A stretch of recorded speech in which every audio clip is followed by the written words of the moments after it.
পাগল হয়ে যায়নি তো? আরে না রে ভাই, তুই তো 5 টাকার নোট চিনতে পারে না। মানে? আরে মানে তো কথায় আছে না যে পাগল হইলে কি 5 টাকার নোট ঠিকই চিনে, কিন্তু তো 5 টাকার নোটই চিনে না। আজ পাগলটা হলো কই থেকে? ঠিকই তো। তবে 500 টাকার নোট মনে ঠিকই চিনে। ও মানে 5 টাকার নোট চিনতে পারে না, কিন্তু 500 টাকার নোট চিনতে পারে। হ্যাঁ, তাহলে তো সেই পাগল না। আচ্ছা আচ্ছা, তার এই অবস্থা এরকম কেমন করে হলো বলেন? আরে ভাই, ওই যে ফেসবুক, ওই যে নেট, গুতাইতে কোন একটা গার্লফ্রেন্ড বানাইছে। তারপরে প্রেম, আর প্রেম তো হিসাব প্রেম, নাম তো মজদুর। এবারে মজদুর মতো ভালোবাসা বসে। এখন ওই মেয়ের কোনো খোঁজ খবর পাওয়া যাইতেছে না, ওনার অবস্থাটা তাই না, ওই যে দেবদাসের মতো। আচ্ছা, এটা তো আসলে মেন্টাল কেস, মানে আমি তো মানসিক রোগের ডাক্তার না। জানি ভাই, তারপরে এক পাড়াতে থাকি, দীর্ঘদিন চিনার নামা, মনে করলাম আপনার কাছে আসলে যেটা কোনো সমাধান হয়, আর মাথার থেকে ওই পেতনি মেয়েটা নামাই দিতে পারেন। অবজেকশন দুলা ভাই, সে কোনো ভূত বা পেতনি না। সে কি ব্যাপারটা বুঝতে হবে। সে আমার প্রেম, সে আমার ধ্যান, সে আমার জ্ঞান, সে আমার জীবন মরণ সবকিছু। কি বুঝলেন?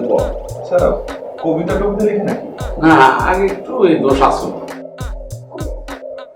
দেখুন, আসলে আমাদের এটা তো ম্যারেজ ব্যুরো, হ্যাঁ, মানে মানুষকে পাত্রপাত্রী জোগাড় করে দিই আমরা। আপনি যদি বলেন তো ওনার জন্য আমরা একটা পাত্রী জোগাড় করে দিতে পারি, কিন্তু গার্লফ্রেন্ড হারিয়ে গেছে, এটা তো আসলে মিসিং কেস, মানে থানা পুলিশের মামলা। এখানে আমরা কি করতে পারি বলুন?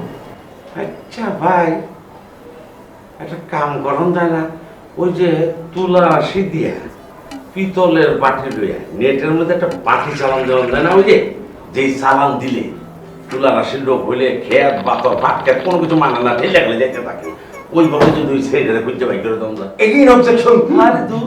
দুলা ভাই, এগেইন অবজেকশন। সে কোনো নর্মাল ছেলে না, এই সমস্ত ভাষায় কথা বলবেন না। সে কে বুঝতে হবে। সে আমার জীবন সাথী, লাইফ পার্টনার। তাকে নিয়ে এই সমস্ত আজে বাজে কথা বললে আমি কিন্তু মনে সহ্য করবো না, বলে দিচ্ছি। ভাই বলবেন তো? বাবা, তুই সহ্য করবি না? তোর বইনে কয় ওই মায়েরারে তুই যা বাইর করে না দিলে আমার লোকের সংসার করবো না। আমি এই বলো কোন দিকে যাবো, কোন দিকে যাবো? বাইক দেখেন না, একটু খোঁজ কাজ করে ওই মায়ের বাইক করে দেওয়া যায় কিনা? শোনেন ভাই, এই অনলাইন কারবারটাই না একটা ভেজাল লাগা। আরে, এখানে আসল জিনিস খুঁজে পাওয়া খুবই মুশকিল। এই যে আমাদের এই ম্যারেজ ব্যুরো, হ্যাঁ। আমরা অনলাইনে রেজিস্ট্রেশন করি। এইখানেও অধিকাংশ মানুষ ওই ফেক আইডি, ফেক ছবিতে রেজিস্ট্রেশন করতেছে। মনে করেন যে এই ফেক আইডি দিয়া একজনের সাথে প্রেম করতেছে, সম্পর্ক করতেছে, এক একজনে একসাথে কয়েকটা করে করতেছে। আরে এখন আমরাও পাত্রপাত্রী খুঁজতে যে হিমশিম খেয়ে যায় যে কোনটা আসল কোনটা নকল, এটি খুঁজে বাইরে করে উঠতে পারি না। এখন আপনার শালা যে কার সাথে সম্পর্ক করছে, মানে আসল মানুষের সাথে না নকল মানুষের সাথে, এটা খুঁজে বাই করবো গিয়ে। আরে ভাই, এটা তো আমিও বুঝতেছি, কিন্তু এই শালার পর বইনে তো বোঝে না। এই সারা কি কইছে বুঝছো? আসলে কি ওই মায়াটা আসল আসল না নকল? দুলা ভাই যে কি বলে না, মেয়ে তো মেয়ে আমার আসল নকল হয় নাকি? বলেন তো ভাই, কি কথা? আচ্ছা, দেখা সাক্ষাৎ হয়েছিল নাকি এমনি ফোনে ফোনে প্রেম? আমরা তো সব সময় চোখটা খুললেই একজন আর একজনকে সব সময় দেখতে পেতাম, সব সময় স্বপ্নের মতো। আমরা চোখ খুলে দেখি আকাশ বাতাস পানি, এই জীব জানোয়ার ওই দেখলে চোখ খুললে বলে হিয়া দেয়। আচ্ছা, মেয়ের নাম কি? জি মোহিনী। ফেসবুক আইডির নাম কি? জি মোহিনী। আচ্ছা, আপনার ফেসবুক পাসওয়ার্ড কি? জি মোহিনী। কি কইলো কিছু হচ্ছে? আচ্ছা, মেয়ের কোনো কন্ট্যাক্ট নাম্বার বা অ্যাড্রেস আছে তোমার কাছে? হ্যাঁ, কোন করতে পারবে? একটা নাম্বার আসলো ভাই, কিন্তু কিছুদিন ধরে এটা বন্ধ হয়ে গেছে। আচ্ছা, ওই মেয়ের কোনো ছবি আছে?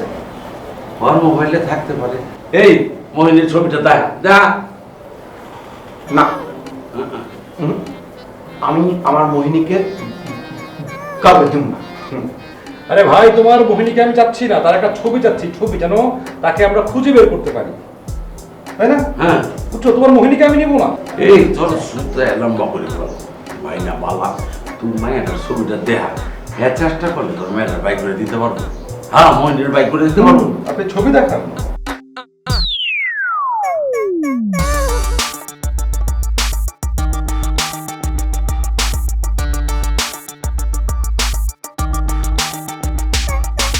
দে ভাই দে। তাইলে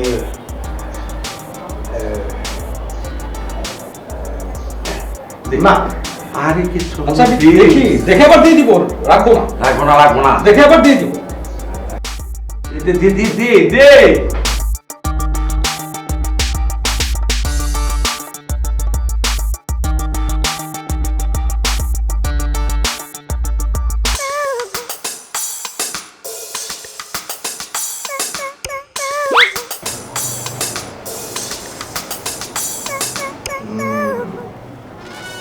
ভাইজান, ছবি দেখে তো মনে হচ্ছে দক্ষিণী মানে তামিল ছবির সাইড নায়িকা অথবা আইটেম গার্ল। হাই হাই এখন তামিল যেমন কেমন রে ভাই? আচ্ছা আপনি আমাদের ক্লায়েন্ট সার্ভিসে ইতি ম্যাডামের কাছে যান, হ্যাঁ আমাকে নিয়ে যান, বাকিটা দেখতেছি। কি নাম বললেন? ইতি ম্যাডাম। হ্যাঁ ইতি ম্যাডামের কাছে। আচ্ছা ইয়েস স্যার। শোনো, এনাদেরকে নিয়ে ইতি ম্যাডামের কাছে যাও। Okay sir. ঠিক আছে, চলেন স্যার। আপনারা যান, ইতি ম্যাডাম ব্যবস্থা করবে। আর ফোন নাম্বার যেহেতু একটা আছে সেহেতু একটা কিছু বের করে ফেলবো। আল্লাহ তাই না? আসেন, থ্যাংক ইউ। অনেক ধন্যবাদ ভাই, অনেক আসসালামু আলাইকুম। খুব কঠিন সমস্যার মধ্যে আছে ভাই, দোয়া করে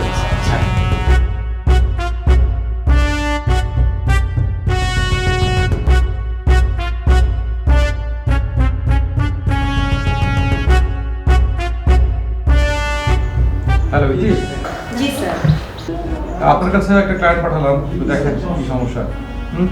আচ্ছা আচ্ছা ঠিক আছে স্যার, আপনি কোনো চিন্তা করবেন না, আমি আছি তো, আমি দেখে দিচ্ছি। জি sir. Okay. Okay okay alright, okay thank you সালাম আলাইকুম।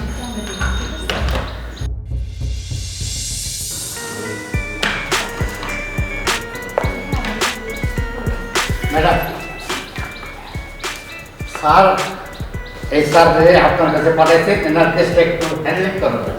আচ্ছা আচ্ছা বসেন, ঠিক আছে, বসেন, ঠিক আছে। বসেন। ওয়ালাইকুম আসসালাম, আসুন। কেমন আছেন? আচ্ছা আচ্ছা জি, আমাকে মাত্র বললেন। তো sir how can I help you?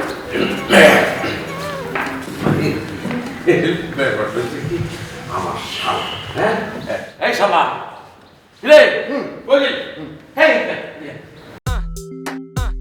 এই আমার শালার একটা সমস্যা সমাধান করে দাও। আচ্ছা এই কর এই কর এই কর কি সমস্যা বাইরে কর। আমি ডাক্তারের কাছে ভাইঙ্গা না করলে একটা সমস্যার সমাধান করবো কেমনে? সরি স্যার, আমি ঠিক বুঝতে পারলাম না, মানে ডাক্তার। না মানে ডাক্তারের কাছে মানুষের সমস্যার সমাধান করে দেবে। ওকে ওকে, হ্যাঁ আপনাদের সমস্যা সমাধান করার জন্যই তো আমরা আছি। তো পাত্রী চাই, রাইট? তো কার জন্য লাগবে? আপনার জন্য নাকি আপনার শালার জন্য? আই এম সরি, আপনার শালা যেহেতু, সো অফকোর্স আপনার জন্য না, আপনার শালার জন্যই লাগবে। তো কেমন পাত্রী লাগবে? পাত্রী আমাদের রেডি করাই আছে, শুধু আপনাদের দায়িত্ব হলো একটু খুঁজে পাই। মানে ওই কিছু খুলে খুলে কইতেছি তো দুলা ভাই, ওইসে কিছু